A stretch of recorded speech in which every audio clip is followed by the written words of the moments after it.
Welcome back to Mornings with Dave King and Matt Martin. We want to get right to the phones. We've got Dr. Kathy Rollo, the superintendent of Lubbock ISD, on the phone. Dr. Rollo, how's it going today? Well, it's great. Thanks for having me today, Dave and Matt, and Happy New Year. Well, Happy New Year. Now, I'm assuming you're back at work, but I don't think the students get in until, I think, Wednesday. Is that right? Tomorrow? Yes, tomorrow. So yesterday and today are teacher work days and professional development days. Okay. Is everything looking okay as far as getting everything ready to go? During the break, did they do some kind of cleaning there at the school to get everything ready for the next semester? We did. We used that break as an opportunity for our Sodexo partners to go in and really do some deep cleaning, as well as germ blast. So we're ready to go. We're ready to greet kids tomorrow. Yeah. Is there still a lot of teachers out right now, or with that break, did that help kind of get it caught back up and get the teachers back to work? No, really, our numbers right now are lower than they've been in a long time. So we'll be starting the tomorrow with most of our teachers back on track and ready to join us. There are a few that are quarantining, but that number has drastically reduced over the holiday. Well, how about vaccine for the teachers? What's the plan there? Well, we were very excited and grateful to the City of Lubbock Health Department. A set of our nurses and Paulette Rosnick, our health coordinator for Lubbock ISD, worked with Catherine Wells over the holiday, and we actually helped staff the vaccination clinic for first responders and healthcare workers at the Civic Center last week. And so yesterday we were able to offer vaccinations to our Lubbock ISD employees that, of course, meet the requirements of being 65 or older and or having those comorbidities. And we were able to vaccinate about 500 of our employees yesterday. Hopefully we'll have more vaccines in the near future where we can give everybody the opportunity. Well, it seems like, of course, that the students basically, I think statistics pretty much show, Dr. Rollo, that they are not effective in such a negative way as adults. And so I'm guessing if we got all the teachers and the staff and everyone in LISD vaccinated, that would just go a long way in remedying the situation, would it not? It really would. It really would.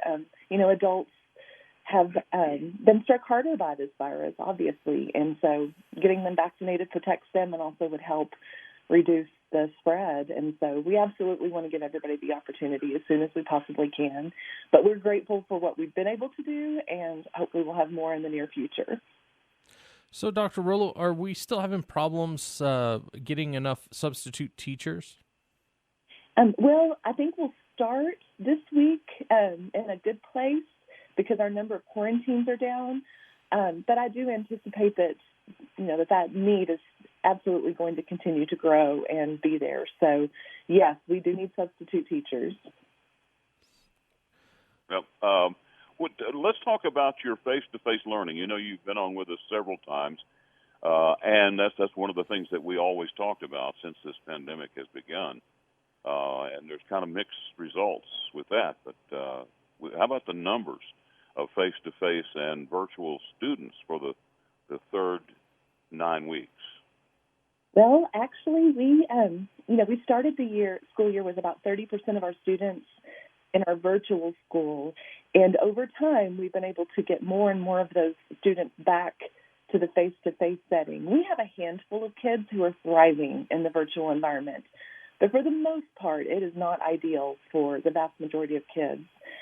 So over time, we are now a little bit below 20% of our kids in virtual. So we're excited about that. We're glad to have them back in the classroom. Yeah, and they definitely, I'm sure, learn much better in the classroom, and hopefully, as far as attendance and everything goes, that'll help with that as well. Yes, the state did give us some flexibility late in the fall semester where we could actually require students who are failing one or more classes in the virtual world, we could require them to come back face-to-face. Now, there are some ways that parents can get exemptions from that with doctor's notices, but we were able to get several kids back that really needed to be back in the face-to-face environment. So one of the things that I think Lubbock ISD does, not all schools do this, although luckily more and more are doing it, but you give laptops to all those that are over a certain age, and you give, I believe, tablets to those that are under a certain age to make sure that they have the ability to connect and also have an internet connection there. How has that been working out for Lubbock ISD? It has been great. We started one-to-one the week before spring break last year when we knew there was a possibility we may not be back, and so we checked out a Chromebook to all of our 2nd through 12th graders, and then our little ones have iPads, and so that has worked very, very well. Of course, internet connectivity is an issue, and it's an expensive issue. We have provided hotspots to families who do not have internet connectivity, and that is an ongoing concern because it is a huge expense. So, we're still working on trying to find some ways to have better broadband access for families. Yeah. So there's one of the things I was going to ask you about. We've got a session coming up, a legislative session for the state of Texas. Have you heard anything about that? And does Lubbock ISD have a legislative priority that they're looking at trying to push? Yes, we do, and I have been in contact with our representatives. Our goal, and they seem to be very supportive of that, is to continue to support what was outlined in House Bill 3 in the last session, because that was the first time in decades that a true impact was made to support public education. So that is our number one agenda item, is to make sure that what was laid out in House Bill 3 continues to be supported. So I think I asked you this last time, but it's very important, so I want to ask it again. Is the Lubbock ISD and the schools in the state of Texas, are they all looking at a deficit? In other words, are they looking at having to lower the amount of money coming in from the state? So, we're all curious about that. If House Bill 3 if they continue to support House Bill 3, then we will still be in a decent place. But of course, that is a fear just because of what has happened with the pandemic with regard to revenue coming in. Okay. So, but they haven't told y'all anything? No, not specifically. I guess no. That's good. Yeah. Yes. There are definitely parts of House Bill 3 that were extremely helpful for districts like Lubbock ISD that have a large percentage of students who are living in poverty. And so we want to make sure that we can continue to support our students who need it the most, so that we can ensure that they have the skills that they need to go out and have great careers or go on to college.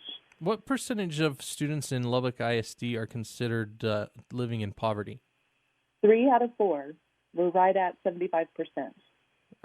So, dealing with that, how does Lubbock ISD handle that? I know that you opened up for some and started giving free lunches to all elementary students, but are there other ways that Lubbock has to deal with that? I know that I guess you created internet at all of your schools to have places for them to be able to go and get internet.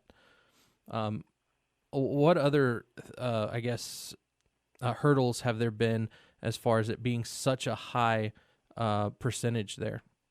Well, just a lot of students come to us without the advantages that some other students have. And so when they start with us in pre-K, many of our students who are living in poverty are already behind as far as their vocabulary development, language development. Many of them don't have books at home and have not necessarily been read to at home. And so really channeling a lot of our focus to starting out early with the students to get them caught up and where they need to be successful in school, that has been truly our top priority. And then, of course, providing activities after school and providing some enriching activities during the summer. Those are things that children from poverty may or may not have the ability to take advantage of unless we as a district offer those. Yeah. All right. Well, Dr. Rollo, we do have to take a quick break, but we'll be back with Dr. Rollo, the superintendent of Lubbock ISD, right after these messages. Welcome back to Mornings with Dave King and Matt Martin. We have Dr. Rollo, the superintendent of Lubbock ISD, on the phones. And Dr. Rollo, we're just talking a little bit about the upcoming semester and how everything seems to be moving with COVID-19 and whatnot. But as far as I can tell, everything seems to be moving pretty smoothly. And are all the kids on schedule right now? And as far as being ready to start back tomorrow? Well, I guess as far as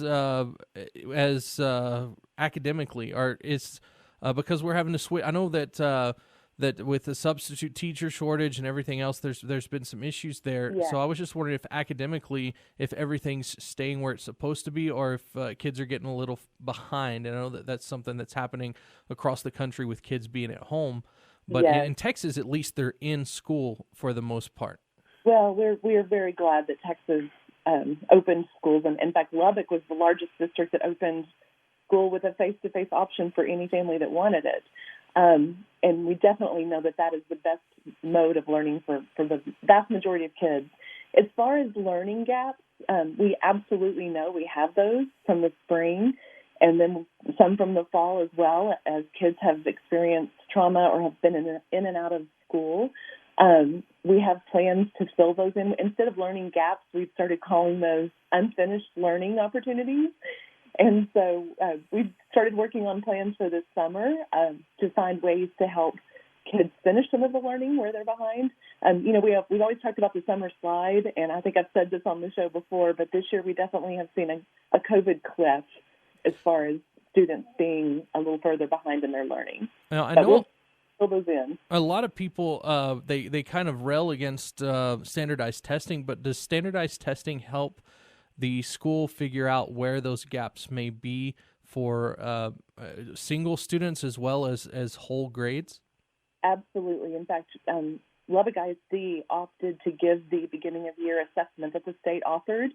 It was a STAR-like assessment, just because we wanted to know where the holes were so we could plug those in.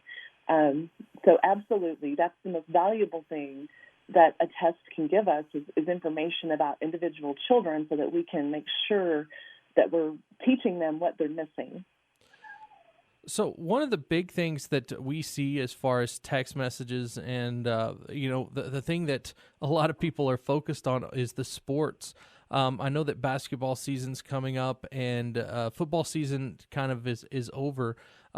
Is there any changes for the basketball season and the indoor sports that maybe Lubbock ISD parents and grandparents and whatnot need to be aware of? Yes, and so we do have limitations on how many people per athlete can come to watch their students play. And I know that's a bit of an inconvenience, but we want to make sure that we can still provide some social distancing within our gyms, particularly our smaller gyms. And so those guidelines are actually on our website, but we have limited the number of guests per athlete. Yeah, I have no idea on this. I just know that technology has helped a lot of people during this time get to see the things that they missed. Is there any, Facebook Live, Zoom, or anything like that people can actually watch these games if they can't be at the game? That's a great question. Lubbock ISD TV is actually streaming some of the basketball games. We don't have the capacity to stream all of them, but there is a schedule that they have made where they are streaming at least a portion of those games so that parents can watch from home. Parents, grandparents, aunts, uncles can watch from home. Well, that's, every little bit helps on that. Yeah. Dr. Rollo, tell me, what do you see on the horizon if you look in your crystal ball, and what are some of the issues that you are going to be dealing with this rest of this remaining school year? Well, I think COVID is going to be with us through this school year. I think we'll get better as more and more people are vaccinated, and our testing capabilities have increased as well, so we're able to identify and isolate positive cases quickly.